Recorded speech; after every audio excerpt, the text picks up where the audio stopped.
अष्टावक्र गीता उपदेश संख्या AG12। आप एक व्यक्ति नहीं बल्कि जागरूकता है। एक समय की बात है जब एक युवक अपने मन के भंवर में फंसा हुआ था।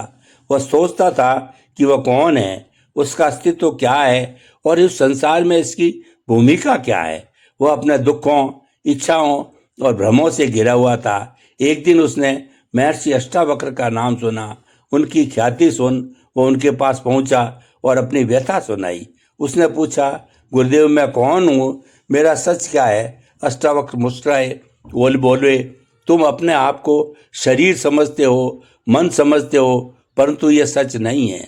तुम एक व्यक्ति नहीं बल्कि जागरूकता हो। यह वाक्य उस युवक के मन में गूंज गया, परंतु क्या वह इसे समझ पाया? क्या हम समझ पाते हैं जागरूकता क्या है? हम सब अपने आप को नाम, रूप, पद, संबंधों और अनुभवों से जोड़कर देखते हैं। हम कहते हैं मैं धनी हूँ, मैं गरीब हूँ, मैं सफल हूँ, मैं असफल हूँ, परंतु क्या ये सच है? अष्टावक्र कहते हैं जब तक तुम स्वयं को शरीर और मन समझोगे तब तक दुख के बादल तुम्हारे ऊपर छाए रहेंगे। तुम वह नहीं हो जो सोचते हो, महसूस करते हो या अनुभव करते हो। तुम वह हो जो इन सब को देख रहे हो। शुद्ध जागरूकता एक दीपक की लौ की तरह है। वह जलती है, प्रकाश फैलाती है, परंतु क्या वह अपने आप को दीपक कहती है? नहीं, वह तो केवल प्रकाश है।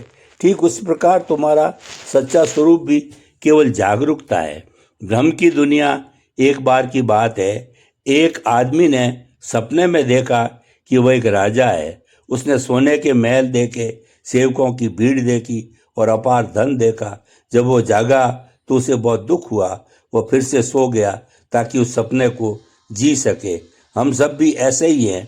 हमने अपने आप को इस शरीर और मन के साथ इतना जोड़ लिया है कि हमें लगता है यही सच है, परंतु अष्टावक्र कहते हैं यह सब एक स्वप्न है।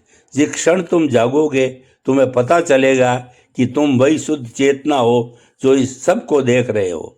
मुक्ति का मार्ग कैसे जाने कि हम जागरूक हैं? अष्टावक्र जी कहते हैं जब तुम अपने विचारों, भावनाओं और अनुभवों को देखते हो तो पूछो कौन देख रहा है? जो देख रहा है वही तुम हो। वह देखने वाला कभी दुखी नहीं होता, कभी डरता नहीं, कभी संदेह नहीं करता। वह तो केवल देखता है। शांति निर्लिप्त अनंत। एक कहानी है एक ऋषि की। एक शिष्य ने उनसे पूछा, गुरुजी मैं कैसे जानूं कि मैं मुक्त हूँ? ऋषि ने उसे एक पत्थर दिया और कहा इसे तोड़ो। शिष्य ने पत्थर तोड़ दिया। ऋषि बोले, क्या तुम टूटे? शिष्य ने कहा नहीं। ऋषि मुस्कुराए, जो टूटता नहीं वही तुम हो। जीवन की गहरी समझ हमारा सारा संघर्ष इसीलिए है क्योंकि हम अपने आप को भूल गए हैं। हम समझते हैं कि हमारी पहचान हमारे कर्मों, विचारों और भावनाओं से है, परंतु अष्टावक्र कहते हैं तुम उस आकाश की तरह हो जिसमें बादल आते जाते हैं। बादल आकाश को छू नहीं पाते, वे केवल उसमें तैरते हैं। केवल वैसे ही सुख दुख, सफलता असफलता तुम्हें छू नहीं सकती। तुम तो वही शुद्ध आकाश हो। एक बूंद सागर से डर गई, उसे लगा कि वो अकेली है, नश्वर है, परंतु जब वो सागर में मिल गई उसे पता चला कि वह कभी अलग थी ही नहीं, वह तो सागर ही थी। हम भी वैसे ही है।